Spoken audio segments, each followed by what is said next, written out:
did. I mean, you know when I can go back out and like high five people after I finish that I'm not in the coffin. And it's funny, you make these subtle comments in your head when you're out there like, please don't die, please don't die. I feel so good right now. Can we keep it? Can we keep it? And honestly, I just concentrated on hydration, nutrition, because that was like my only hope and chance not to die. So, because sometimes I get lazy out there and, you know, you're so focused that you forget to do those little things, but those little things make the big things happen. And that, for me, the big thing was not to be in a coffin. So I was running like I had fire out my backside because, I mean, Gina's amazing and she is faster than me. I'm not sugarcoating that. And I know I'm well aware of that. And I you know, when you do have a lead, let's say, and you're hearing 4 minutes, 5 minutes, whatever it is, come the last lap, I'm starting to do the math. Like, okay, if I just stay, you know, even if I'm 30 seconds behind her per mile, let's say, I still should be okay. So it gives me something to do also because my math is a little slow moving when I'm in an Ironman. So, but yeah, definitely never thought I had it in the bag until I saw Mike Riley and the finishing line.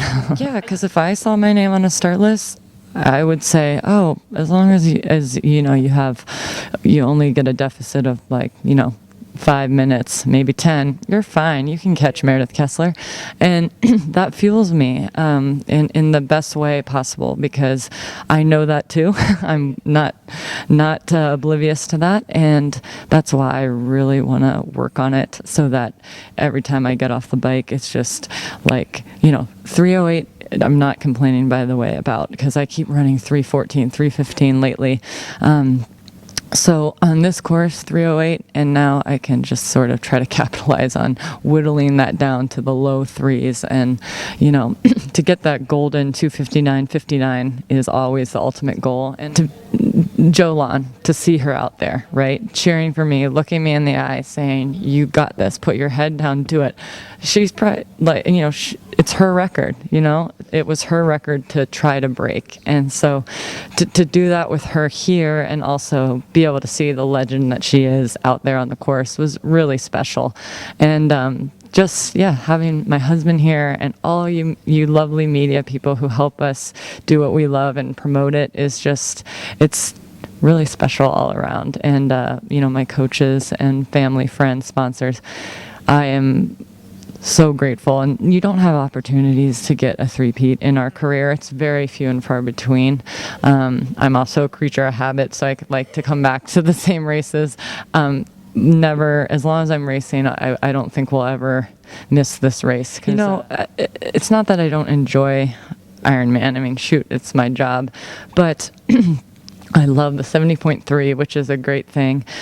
So I just can't get away anymore with, not that I got away with it, because I'd do 6 Ironmans and then I'd show up in Kona and be like, I'm fresh as a daisy. Wow, no, actually, you aren't. So you just can't do that anymore. And even when I did do it, actually, I was terrible. So I really need to try to just let it go. And you know, while my eggs are not in one basket, they sort of are focused on Kona. And, you know, we have 8 months to get there or whatever it is. So lots of 70.3, try to keep improving on that marathon and show up to Kona fresh and focused and just try to feel the most ready we felt in 2014.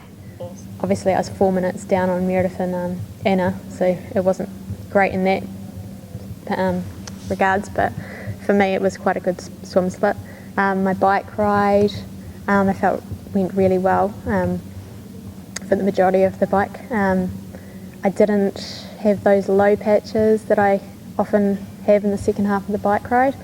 I did find the last 45 k's really brutal. The wind really picked up, and I was hoping to go, you know, around 5 hours, but I think I did like a 5:10 in the end. Just that wind just was so strong. And then my run started out a little bit, you know, I had a bit of tightness in the calves and things, and then it came right after about 5 k's. And then I felt really, really good, and I tried to push it as hard as I can to try and put a little bit of time into Meredith. And then I guess at around 25 k's I just started getting cramping in my calves and things like that, so and my hamstrings. You know, 6 weeks ago, you know, I didn't have the greatest of races, and I think I worked really hard in the last 6 weeks, and I think I turned it around quite a bit from 6 weeks ago, but I think I've got a way to go yet.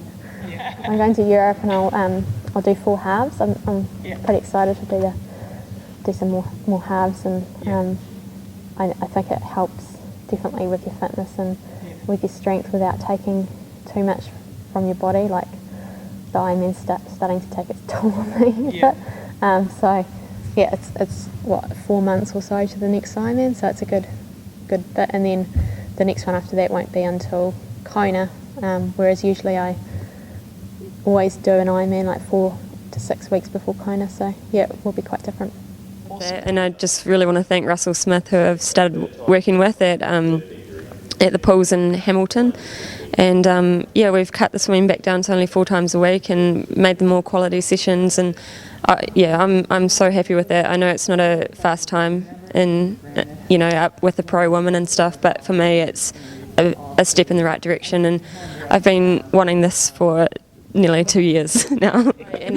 I worked a lot with Michelle Bremer in the first 90k, and she was awesome. She's such a great athlete. Like we just took turns. We communicated together when we wanted to make passes on some of the other girls, and that really fired me up in the race, and it made it exciting because I've often been on my own, and you kind of know, when I had 10k to go, and I knew Gina and Meredith were still quite far, then there was no one close behind me, so then it just became me chasing the clock. Like this time last year I was smashed, and it took me about 6 weeks to come right again, but the more I do, the more I'm just like, yep, just get on with it. You've been here, you're doing this now, I'm trying to pursue it as my profession, and thanks to Proform, who have really helped me out. But I feel like I'm getting stronger. I still I really want to see improvements, even if it's, I think today was about 4 or 5 minutes faster than last year, and that's all I want to see from race to race. I want to see some form of improvement over at least one discipline, and as long as I achieve that, I think it keeps me pretty motivated, and it keeps me loving the sport because the plan is working. The relationship with my coach is working, and I've got good support with me. So it's kind of like things are falling into place. Yeah. Yeah.